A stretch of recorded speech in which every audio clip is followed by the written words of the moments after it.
Chapter 7. Imagination. The workshop of the mind.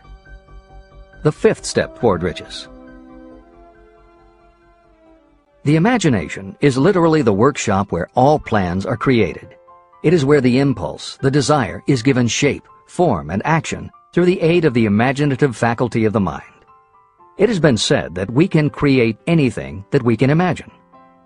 Through the aid of imagination, we have discovered and harnessed more of nature's forces during the past 50 years than during the entire history of the human race previous to that time. And even with all we have accomplished, we have come nowhere near the limit of what we are capable. Our only limitation, within reason, lies in the development and use of our imagination. The human imagination offers so much possibility. It is as though we have merely discovered that we have an imagination and have just started to use it in a very elementary way. Two forms of imagination. The imaginative faculty functions in two forms. One is known as synthetic imagination, and the other as creative imagination. Editor's comments. In modern usage, the word synthetic has taken on a negative connotation, implying that something is artificial, not the real thing. Today, the word synthesized, which is defined as something made up from component parts, would better describe what Hill had in mind and has been substituted here accordingly. This is the end of the editor's comment. Synthesized imagination. Through this faculty, you arrange old concepts, ideas, or plans into new combinations. Synthesized imagination does not create anything. It merely works with the material of experience, education, and observation with which it is fed. It is the faculty used by most inventors, with the exception of those geniuses who draw upon the creative imagination when they cannot solve problems through synthesized imagination. Creative imagination. Through the faculty of creative imagination, the finite human mind has direct communication with infinite intelligence, the faculty through which hunches and inspirations are received. It is by this faculty that all basic or new ideas are handed over to mankind. It is through this faculty that we pick up vibes from other people, and in that way one individual may tune in or communicate with the subconscious minds of others. This concept is explained in greater detail later. The creative imagination works automatically, but only when your conscious mind is motivated, energized, and working at such a high rate that it becomes very perceptive and receptive, such as when the conscious mind is stimulated through the emotion of a strong desire. The great leaders of business, industry, and finance, and the great artists, musicians, poets, and writers became great because they developed the faculty of creative imagination. Editor's comment. At this point, it should be noted that both kinds of imagination are equally valuable to you, and they work together so seamlessly, it is often hard to tell where one ends and the other begins. For instance, when Jeff Bezos created the idea of Amazon.com, was it synthesized imagination or creative imagination? At the time, many people were getting onto the idea of the internet as a sales medium. From this, it could be concluded that he was drawing upon experience, education, and observation, which would mean he was using synthesized imagination. But why did he decide to sell books? Was that synthesized or creative? Did that idea come out of something in his subconscious that just felt like books were the right thing? And what about that name? Calling a bookstore Amazon didn't make sense to anyone but Bezos, but it certainly caught the public's attention. How important was the name in the store's success? Was that choice creative or synthesized? Now take it a step further. What about eBay? Amazon had already shown that you could sell a lot of goods on the internet. When Pierre Omidyar hit on the idea of selling things on the internet by turning it into an auction house, what part was synthesized and what part was creative? The answer is, it doesn't matter. Whether you are consciously assembling the parts of a plan, or if subconsciously the pieces fall into place and suddenly hit you in a flash of inspiration, all that matters is that you are putting your imagination to work. And the more you use it, the better both the synthesized and the creative will work for you. This is the end of the editor's comment. Desire is a thought, an impulse. It is nebulous and ephemeral. It is abstract and of no value until it has been transformed into its physical counterpart. While the synthesized imagination is the one that will be used most frequently in the process of transforming desire into money, there will be circumstances and situations that demand the use of the creative imagination as well. both the synthesized and the creative imagination become more alert and receptive with use. And though your imaginative faculty may have become weak through lack of use, you can revive it. Just as any muscle or organ of the body develops the more it is used, your imagination also becomes more receptive in direct response to the amount that you use it. Use your synthesized imagination. First, let us focus attention on the development of the synthesized imagination. This is the faculty that you will use more often in converting desire into money. Transformation of the intangible impulse of desire into the tangible reality of money calls for the use of a plan or plans. To make plans, you must use your imagination. Mainly, this will require you to use your synthesized imagination as you draw upon your experience, your education, and your observations. Editor's comment. The following is adapted from Hill's later writing and appears in Napoleon Hill's Keys to Success. An excellent example of synthesized imagination is Edison's invention of the light bulb. He began with one recognized fact that other people had discovered. A wire could be heated by electricity until it produced light. The problem was that the intense heat quickly burned the wire out, and the light never lasted more than a few minutes. Edison failed more than 10,000 times in his attempt to control this heat. When he found the method, it was by applying another common fact that had simply eluded everyone else. He realized that charcoal is produced by setting wood on fire, covering it with soil, and allowing the fires to smolder. The soil permits only enough air to reach the fire to keep it burning without blazing, and that way the wood isn't burned up. When Edison recognized this fact, his imagination immediately associated it with the idea of heating the wire. He placed the wire inside a bottle, pumped out most of the air, and produced the first incandescent light. It burned for 8.5 hours. Everything that Edison used to make the electric light was widely known, but the way he synthesized the knowledge changed the world and made him a very wealthy man. W. Clement Stone called the process the R2A2 formula. Recognize and relate, assimilate and apply. If you do that with everything you see, hear, think, and experience, it will give you a new way of looking at familiar things. If you do that, you can achieve what others believe is impossible. Later in this chapter, you will read of other fortunes that grew from even simpler synthesized ideas. And these stories should lead you to conclude that the combination of ideas is nothing that you couldn't have thought of yourself. That alone should start your own imagination synthesizing ideas. However, even though these stories will inspire you, and you will be anxious to get started, this is not yet the point for you to start making plans. Here, and throughout Think and Grow Rich, Napoleon Hill reminds the reader that this book is meant to be read all the way through before beginning to put the philosophy into practice. There are other ideas to be assimilated from later chapters that will influence your imagination and therefore affect the plans you may develop. This is the end of the editor's comments. Read the entire book through, then come back to this chapter and begin to put your imagination to work on the building of a plan for transforming your desire into money. Examples and instructions for creating plans are given in almost every chapter. Carry out the instructions that are best suited to your needs and put your plan in writing. The moment you complete this, you will have definitely given concrete form to your intangible desire. Now, read that sentence once more in a slightly different way. The moment I put my plan in writing, I will have definitely given concrete form to my desire. Now read it aloud and realize what you are telling yourself. Desire is only a thought. Through synthesized imagination, your experience, education, and observations will give it shape, form, and action. From the moment you follow those instructions and write out your desire and your plan, you will have actually taken the first of a series of steps that will enable you to convert the thought into its physical counterpart. Editor's comments.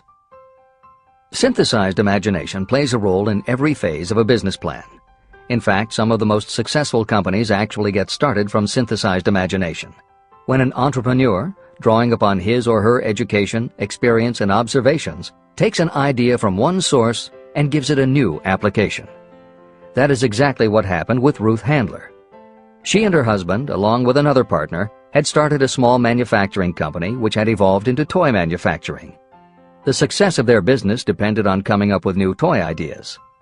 Watching her young daughter at play, Ruth Handler noticed that she was fascinated with cutout books that featured teenage girl or career women paper dolls that she could cut out clothes for. She also knew that little girls loved to play dress-up in grown-up clothes. These ideas, drawn from Ruth Handler's education, experience, and observations, synthesized themselves in her imagination and came together as a new idea.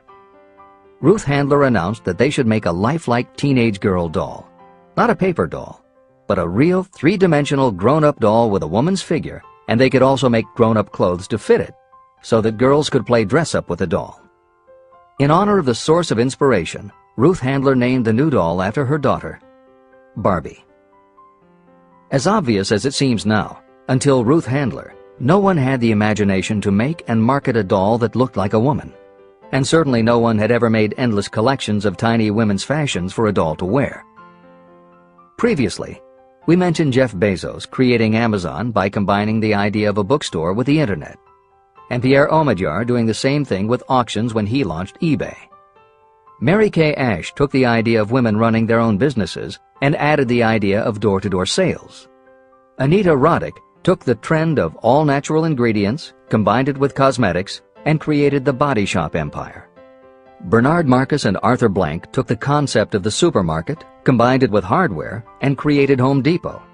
Thomas Stemberg and Leo Kahn did the same thing with office supplies and launched Staples.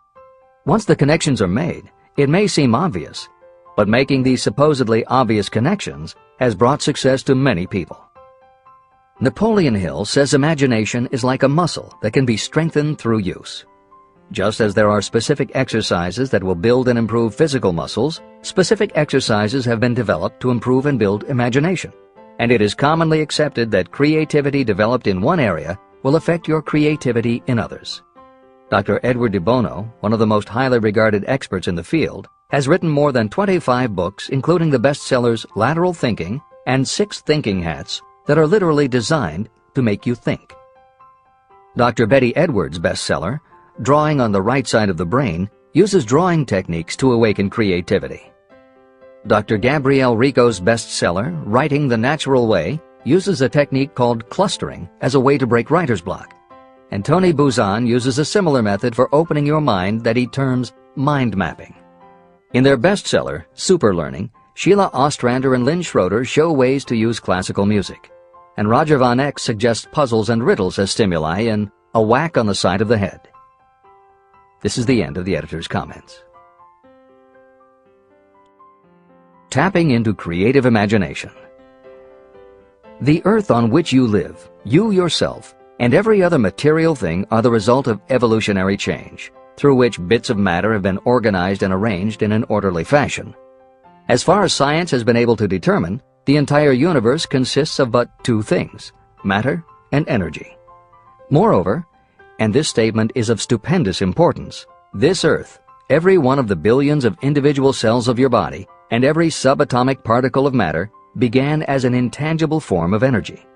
Through the combination of energy and matter has been created everything perceptible, from the largest star in the heavens down to and including man himself.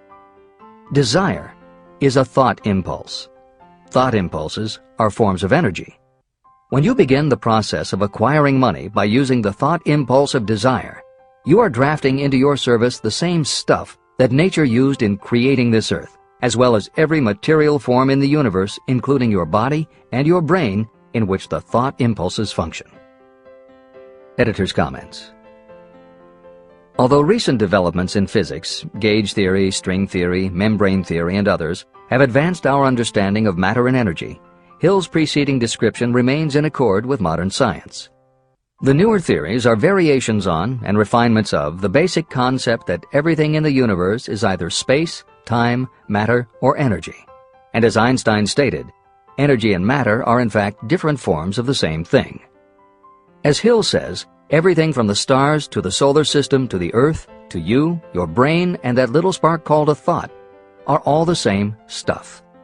As when a tablecloth is spread out, there are folds and bumps in the fabric that are all different from each other, but they are all still tablecloth.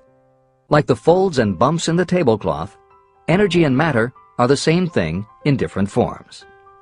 Therefore you, matter, your thoughts, energy, and everybody else, matter, and their thoughts, energy, and all other things, matter, are not just interconnected, but are in essence all the same thing. Hill calls this interrelation of everything to everything else infinite intelligence. In the chapter on faith, he made his first mention of infinite intelligence being the source of hunches, intuition, and flashes of inspiration. In the chapter on autosuggestion, he proposed that the subconscious mind is the connection with infinite intelligence. In this chapter, Hill elaborates that creative imagination is the receiver through which these flashes of insight come to us from infinite intelligence. Under some circumstances, when your mind is operating at a high rate, your creative intelligence receives not just an idea, but also a flash of intuition. You get a hunch or a premonition about something or somebody. That flash could not come from your conscious or your subconscious because neither ever had the information. Because everything is a part of everything else, your creative imagination, energy, pulled the thought, energy, directly from the common pool of infinite intelligence, energy, that contains not just your subconscious, energy, but all other subconscious minds, energy, as well. Infinite intelligence is a complex concept, and for those readers who find themselves questioning the process, be assured that Hill expands on the theory in later chapters. The editors advise the reader to set aside any questions for the moment and focus on the logical and practical application Hill had in mind. This is the end of the editor's comments. You are engaged in trying to turn your desire into its physical or monetary counterpart, and there are laws of physics and principles of psychology that can help you. But first, you must give yourself time to become familiar with these laws and learn to use them. Through repetition, and by describing these principles from every conceivable angle, I hope to reveal to you the secret through which every great fortune has been accumulated. Strange and paradoxical as it may seem, the secret is not a secret. It is made obvious in the earth, the stars, the planets, in the elements above and around us, in every blade of grass, and every form of life within our vision. Do not be discouraged if you do not fully understand or accept this theory. I do not expect that you will accept all that is in this chapter on your first reading. Assimilate as much as you can now as you read this for the first time.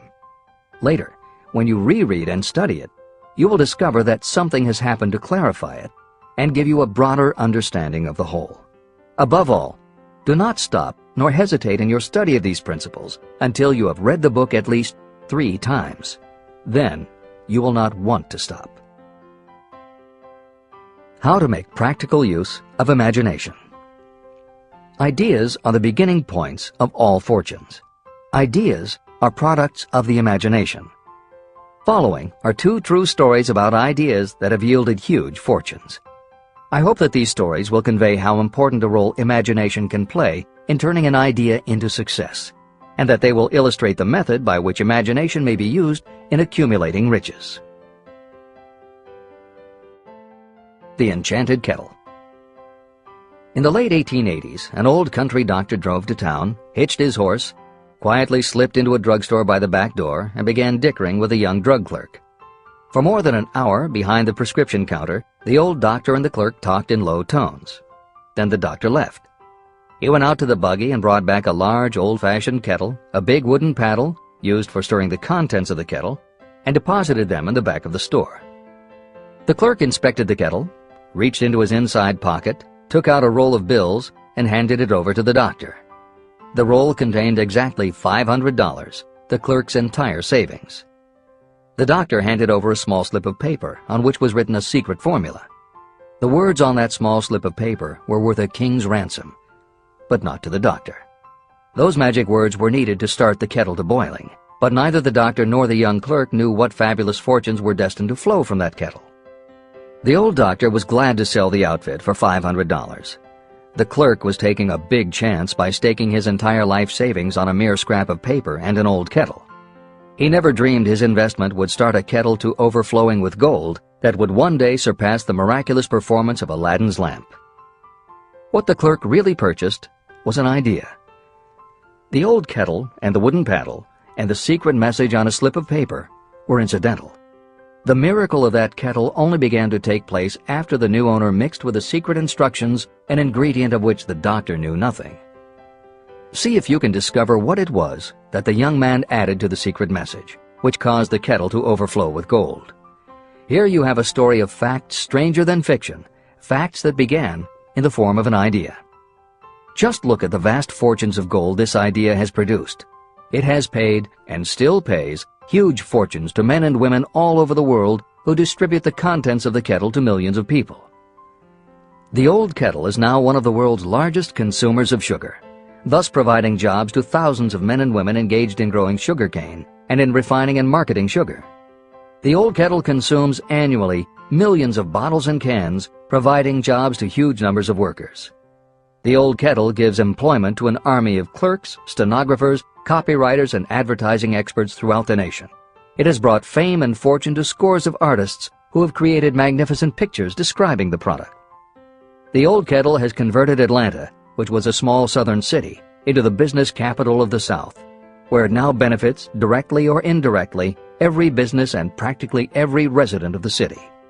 The influence of this idea now benefits every civilized country in the world, pouring out a continuous stream of gold to all who touch it. Gold from the kettle built and maintains one of the most prominent colleges of the South, where thousands of young people receive the training essential for success. If the product of that old brass kettle could talk, it would tell thrilling tales in every language, tales of love, of business, of professional men and women who are daily being stimulated by it. I am sure of at least one such tale of romance, for I was a part of it, and it all began not far from the very spot on which the drug clerk purchased the old kettle. It was there that I met my wife, and it was she who first told me of the enchanted kettle. It was the product of that kettle we were drinking when I asked her to accept me for better or worse. Whoever you are, wherever you may live, whatever your occupation, just remember every time you see the words Coca-Cola that its vast empire of wealth and influence grew out of a single idea. And that idea, the mysterious ingredient the drug clerk, Asa Candler, mixed with a secret formula, was imagination. Stop and think of that for a moment. Keep in mind that the steps to riches described in this book are the very same principles through which the influence of Coca-Cola has been extended to every city, town, village, and crossroads of the world. Now here's the most important thing to remember. The ideas you create may have the possibility of duplicating the enormous success of this worldwide thirst killer. Editor's comments. Harlan Sanders, too, had a recipe in a magic kettle. Actually, his kettle was a pressure cooker, but neither his cooker nor his recipe of 11 herbs and spices would be mentioned here if he didn't also have imagination. Harlan Sanders owned and operated a successful motel and cafe in Corbin, Kentucky. Then, when the new interstate highway came through, it bypassed Sanders' location.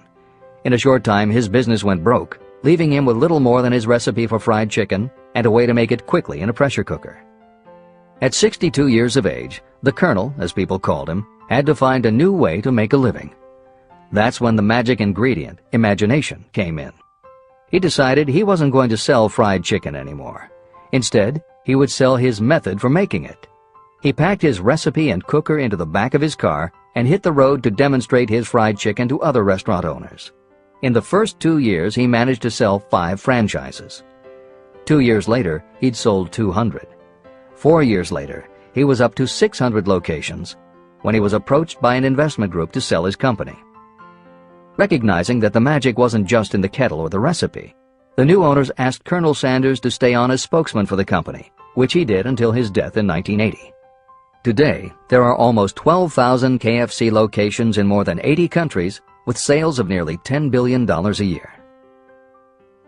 Debbie Fields was a 20-year-old housewife who loved to bake cookies. She had no formal education and no business experience, but she had a recipe and an imaginative idea that people would like to buy fresh, hot, soft cookies from a walk-up store.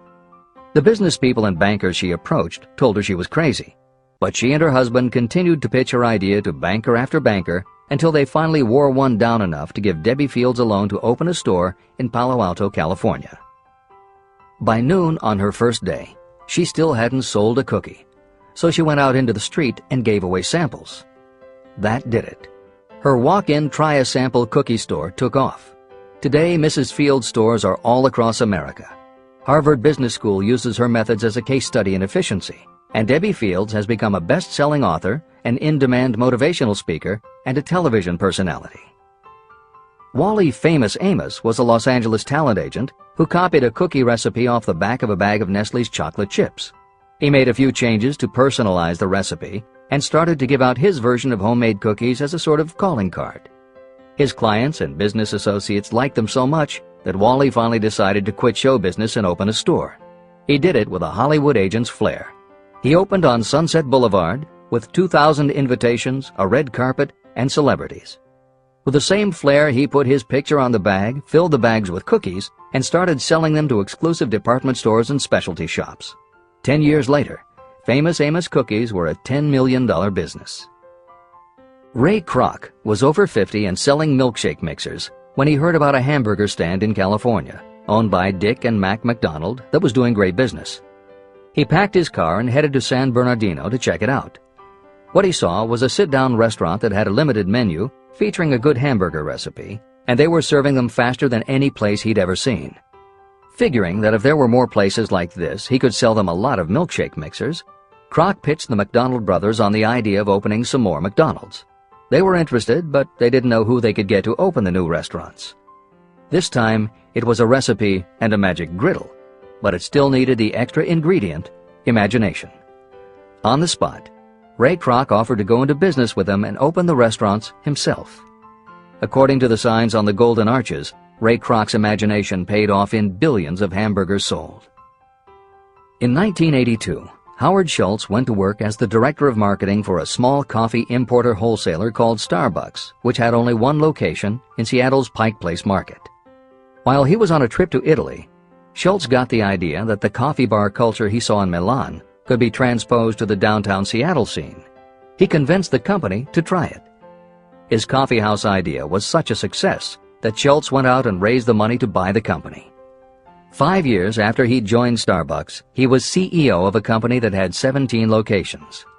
15 years later, Schultz's coffeehouse culture was on every corner of America, and there were more than 7,000 Starbucks worldwide. As a final example of imagination, we offer Paul Newman's salad dressing. Now, it would seem that it doesn't take much imagination for a big celebrity to put his name on a product, and that's what Newman thought too. But when he and his partner, A.E. Hotchner, pitched their salad dressing idea to companies that specialize in marketing foods, nobody was interested unless they would personally put up about $1 million for the first year's operations. According to Newman and Hotchner's book, Shameless Exploitation, they found out that almost all celebrity products in the food business have been disastrous failures, and now nobody would touch them. So when it came to marketing salad dressing, even Paul Newman's big name wasn't the magic they needed. And unless they were willing to put up a ridiculous amount, money wasn't the magic either. The magic would have to be in the imaginative way that they would convince the right people to help them, and in having the perseverance to stick with it until they succeeded. And just like most everyone with an idea, they were told they were crazy to try it. They were turned down by bottling companies that wouldn't do small runs, and they were rejected by distributors who wouldn't take a chance on another celebrity product. In the end, it was one supermarket owner, Stu Leonard, who helped hook them up with the right suppliers.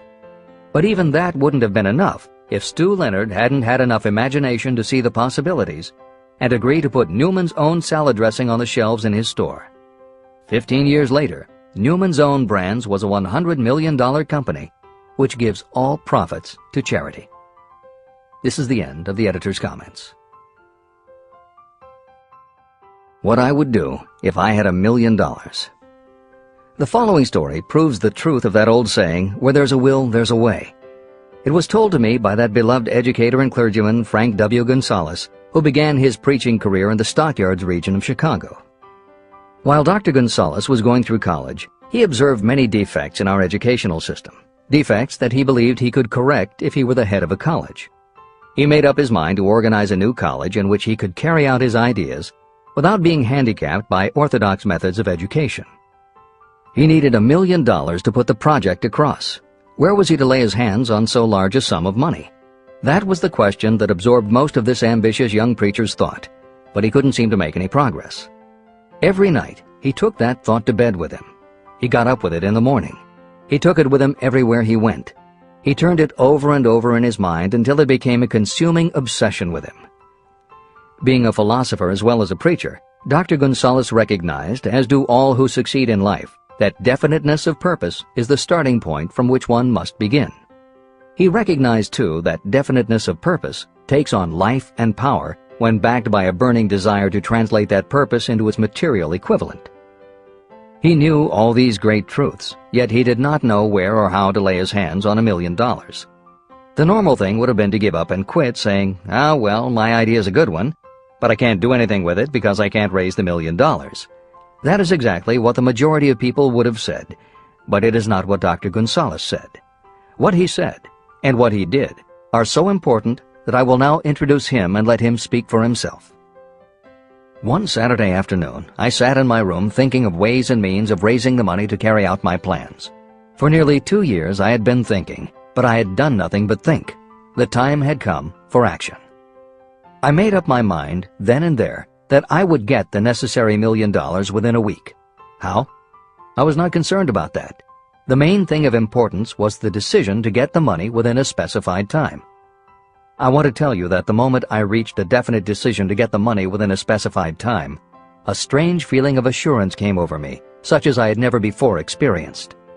Something inside me seemed to say, "Why didn't you reach that decision a long time ago? The money was waiting for you all the time." I called the newspapers and announced I would preach a sermon the following morning entitled, "What I Would Do If I Had $1 Million." I went to work on the sermon immediately, but I must tell you frankly that the task was not difficult because I had been preparing that sermon for almost 2 years. Long before midnight, I had finished writing the sermon. I went to bed and slept with a feeling of confidence, for I could see myself already in possession of the $1 million. Next morning, I arose early, went into the bathroom, read the sermon, then knelt on my knees and asked that my sermon might come to the attention of someone who would supply the needed money.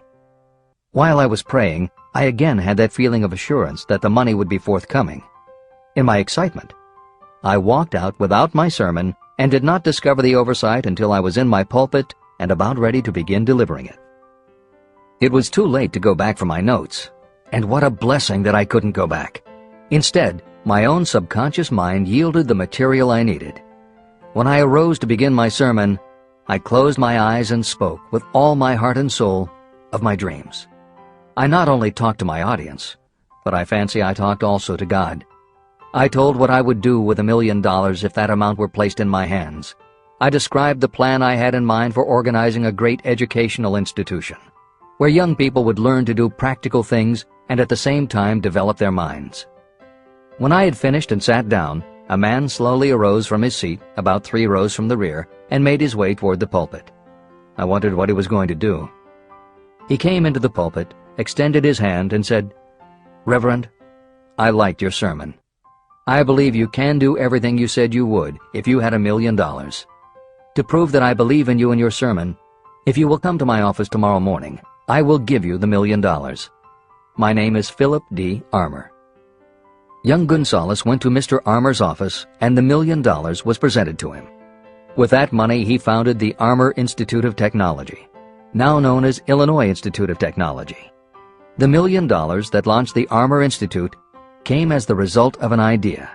Behind the idea was a desire that young Gonzalez had been nursing in his mind for almost 2 years. Observe this important fact. He got the money within 36 hours after he reached a definite decision in his own mind to get it and decided upon a definite plan for getting it. There was nothing new or unique about young Gonzalez vaguely thinking about $1 million and weakly hoping for it. Others have had similar thoughts. But there was something very unique and different about the decision he reached on that memorable Saturday, when he put vagueness into the background and definitely said, "I will get that money within a week." The principle through which Dr. Gonzalez got his $1 million is still alive. It is available to you. This universal law is as workable today as it was when the young preacher made use of it so successfully. Editor's comments. The Armour Institute of Technology opened in 1893, offering courses in engineering, chemistry, architecture, and library science, and in 1940 became the Illinois Institute of Technology when the Armour Institute merged with the Lewis Institute, a Chicago college that had opened in 1895 and offered liberal arts as well as science and engineering courses. In 1949, the Institute of Design, founded in 1937, also merged with IIT, followed in 1969 by the Chicago-Kent College of Law and the Stewart School of Business, and in 1986 by the Midwest College of Engineering. Today there are several campuses in downtown Chicago. IIT has been called the alma mater of accomplishments. This is the end of the editor's comment. How to transmute ideas into cash. Asa Candler and Dr. Frank Gonzalez had one characteristic in common. Both knew the astounding truth that ideas can be transmuted into cash through the power of definite purpose plus definite plans. If you are one of those who believe that hard work and honesty alone will bring riches, you can forget it. It is not true. Riches, when they come in huge quantities, are never the result of hard work alone. Riches come, if they come at all, in response to definite demands based upon the application of definite principles, and not by chance or luck. Generally speaking, an idea is a thought that prompts you to action because it appeals to your imagination. All master salespeople know that ideas can be sold where merchandise cannot. Ordinary salespeople do not know this. That is why they are ordinary. A publisher of low-priced books made a discovery that has been worth much to publishers. He learned that many people buy titles and not the contents of books. By merely changing the name of one book that was not moving, his sales of that book jumped upward more than 1 million copies. The inside of the book was not changed in any way. He merely ripped off the cover and put on a new cover with a title that had box office appeal. That, as simple as it may seem, was an idea. It was imagination. Editor's comment. For those readers who think that replacing the cover of a book is just too simple, or that they couldn't do it anyway because they are not book publishers, the editors would point out that if you had had that simple idea before the publisher did, he probably would have been glad to sell you those failed books at pennies on the dollar. Then you could have been the one to change the cover, and suddenly you would have been the publisher of a bestseller. However, the idea of replacing the covers wouldn't have meant a thing if you didn't also have ideas about how to market and promote that flashy new cover. And that is Hill's point. Coca-Cola was a recipe, a creative idea.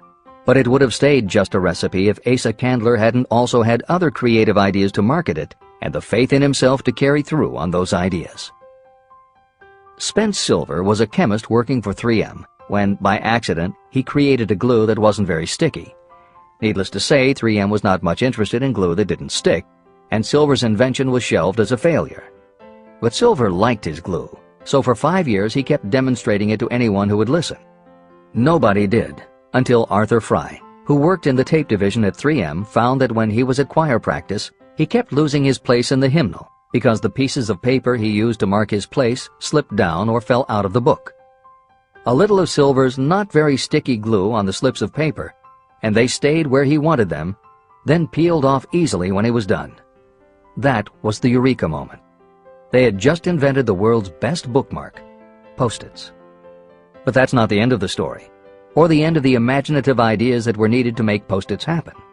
Fry would also need perseverance. First, he had to convince the engineers to solve production problems, and to do it, he knocked a hole in his basement wall so he could install a prototype of the production equipment. He stuck with it, and finally, 2 years later, 3M gave the project to their marketing department. The marketing experts put together ads and brochures selling this sticky notepad idea and rolled it out in a 4-city test. The results were a disaster. Nobody got it, so nobody bought it. Who would pay money for scratch paper? The Post-it project was about to be scrapped when Jeffrey Nicholson and Joseph Ramey added their imaginations. Like Silver and Fry, Nicholson and Ramey had faith in the idea because they saw how people in their office fell in love with these little sticky pieces of paper once they started working with them.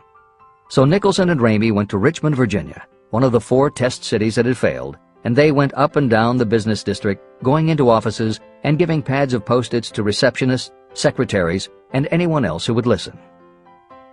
Whereas 3M's conventional marketing machinery had failed, giving Post-its to the people who would actually use them did the trick. Once those Richmond office workers started to use Post-its, it didn't seem like a bad idea at all to pay for scratch paper. They got it, and they bought it. The Richmond test turned from failure to success and soon Post-its were sticking to everything around the world. Here's another simple idea that imagination turned into success. The story began with a man whose problem was just the opposite of spent silvers. This man had something that stuck too well. George de Mestral was a Swiss mountaineer who went hunting one day with his dog. But when they got home, they were both covered with burrs. The burrs were so difficult to remove that de Mestral put them under a magnifying glass to learn why. He saw that they were covered with tiny hooks which attached themselves to fur and fabric. That was when the flash hit. If burrs stuck where you didn't want them, why couldn't you put tiny hooks on things so they would stick where you did want them? Like everyone else mentioned in this book, de Mestral had an imaginative idea.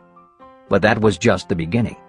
He also had the faith in himself to keep going when people laughed at his idea, which many did, until he eventually found a French textile plant that would help him do what he wanted.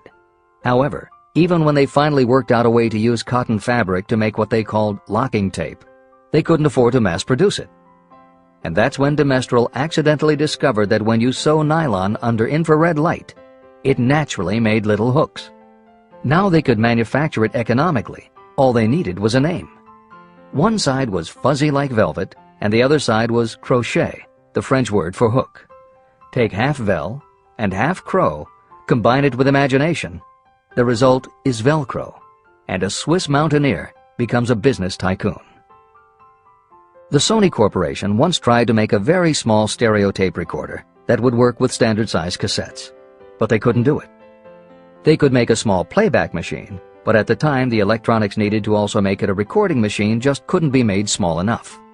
They concluded that the design was a failure. Then one day Sony's honorary chairman, Masaru Ibuka, walked into the laboratory and saw that a few of the engineers were using the prototypes of the failed tape recorder to listen to music tapes. They didn't seem to care that it couldn't record. They just liked to be able to walk around listening to their favorite music. Then came the imaginative idea that made all the difference. Ibuka remembered that another division was working on lightweight headphones. That was the flash. Ibuka's imagination made the connection that the rest of the engineers had not. In Ibuka's view, they hadn't made a failed recorder. They had created a successful private stereo listener. They added the headphones, named it the Walkman, and it revolutionized both the music business and the electronics industry. Clarence Saunders was a grocery clerk in a small southern retail store. One day he was standing with a tray in his hands waiting his turn in a cafeteria. He had never earned more than $20 a week before then, and no one had ever noticed anything about him that indicated unusual ability. But something took place in his mind as he stood in the line of waiting people that put his imagination to work. That was when he came up with the idea that this same self-serve concept would also work at the grocery store. Clarence Saunders took the idea to his boss. Naturally, his boss told him he was crazy. So Clarence Saunders quit his job, went out and did what he needed to do to raise the money, and opened the first self-serve grocery store. He called it Piggly Wiggly, and Clarence Saunders, the $20 a week grocery clerk, rapidly became the multi-million-dollar chain store grocery man of America. Sylvan Goldman was the owner of a number of Piggly Wiggly stores in Oklahoma, and like any good businessman, he spent a lot of time watching his customers go up and down the aisles, putting their choices into their baskets or net shopping bags. One night, while trying to figure out how to get his customers to buy more at one time, he found himself staring at a basket sitting on the seat of a wooden folding chair. Eureka! He called in his mechanic, Fred Young. They put some wheels on the bottom of the legs, added another basket below the seat, and the shopping cart was born. As this edition is being readied for publication, there are about 35 million shopping carts in America, and approximately 1.25 million new carts are sold each year. Thomas Stemberg, whom we also mentioned earlier, was another supermarket executive who watched his customers as they shopped. By this time, shopping carts were well established in supermarkets, and it was because his customers were pushing shopping carts up and down the aisles that he got his flash of inspiration. He was so sure of his idea that he convinced another supermarket executive, Leo Kahn, to join him. Together, they took the supermarket concept and applied it to selling office supplies. And in 1986, they opened their first store in Brighton, Massachusetts. They called it Staples. In 1989, they took the company public, and 10 years later, there were more than 1,000 Staples stores with revenues exceeding $7 billion. We'll end this commentary with another set of connected stories, which make the point that sometimes the most imaginative part of marketing is in the timing. If you were to go shopping in the late 1800s, it usually meant bartering with a merchant who would then have to get the goods from storage shelves kept behind the counter. In the 1870s, fixed pricing was just starting to be used by storekeepers. Merchants were trying the idea by setting out a table of merchandise that was all priced the same, usually 5 cents. Frank Winfield Woolworth was a clerk in a general store, and he convinced the store owner to let him try the 5-cent table idea. Although it worked, the owner wasn't impressed. So Woolworth borrowed $350 from his boss, and in 1879 opened his first 5-cent store in Utica, New York. It was an entire store full of goods where everything cost a nickel. A year later, he had 4 stores, and the 4th one, in Lancaster, Pennsylvania, was the first that he named F.W. Woolworth's 5 and 10 cent store. 20 years later, he had 238 stores. By the time of his death in 1919, there were over 1,000 F.W. Woolworth locations. He had established the first nationwide chain of general merchandise stores, and he had built the tallest building in New York City as his headquarters. The Woolworth Company stayed true to the original idea and didn't carry any merchandise that cost more than a dime until 1932, when the top price was raised to 20 cents. But as times changed, the fixed price was dropped, the merchandise became more varied, and the company kept growing until it had over 8,000 stores worldwide, selling everything from notions to appliances and furniture. Then in the 1960s and 1970s, something started to happen. The mood of America was changing, but the Woolworth stores weren't. And that was when Sam Walton opened the first Walmart in Rogers, Arkansas in 1962. Walton got into the retail business after the Second World War, when his father-in-law loaned him the money to buy a franchise Butler Brothers store in Bentonville, Arkansas. By 1962, Sam and his brother Bud owned 16 variety stores in Arkansas, Missouri, and Kansas. It was in these stores that Sam Walton first started adding the magic ingredient of imagination. In addition to his flair for promotion, Sam tried new approaches to the way household goods and general merchandise could be sold at retail. He insisted on clean, well-lighted interiors, and he introduced the concept of self-service, with aisles wide enough for shopping carts and checkout counters at the front of the store. He also started buying direct from manufacturers, and he created profit-sharing plans that kept his family of employees loyal, hardworking, and neighborly. In 1962, he incorporated those and other imaginative ideas when he opened his first store that he called Walmart. The basic magic was that he sold brand-name merchandise at discount prices. But there was also magic in the way he kept a friendly hometown feel to his store, even though it was what is now called a big box store. Sam Walton's Walmart store was a success, so he just kept building and opening more of them. First in small towns and rural areas, then in larger towns, then big cities, and it wasn't long before he had a national chain. By 1992, when Sam Walton died, there were more than 1,700 Walmart stores. It was the biggest retailer in the country. It employed more than 600,000 people, and Sam Walton was the richest man in America. In 2003, the stores numbered more than 3,200 in the U.S. and more than 1,100 in foreign countries. The company employed more than 1,300,000 people worldwide and served more than 1 million customers a week. Along the way, Woolworths and other older retailers such as Kresge's tried to get on the bandwagon with their Woolco and Kmart stores, but they couldn't seem to get it right. They had given up their old 5 and dime identity to become higher-priced general retailers, and when Walmart came along and redefined that part of the market, the others seemed to have run out of the kind of imagination they'd had in the beginning. Now, here's the twist to the story. David Gold was running a liquor store that he had inherited from his father. He noticed that whenever he put out a display of goods priced at 98 cents or $1, the goods would sell okay. But if his sign said 99 cents, the goods sold out in no time. He decided that he would open a store called the 99-cent only store, where everything would be priced at 99 cents. Sound familiar?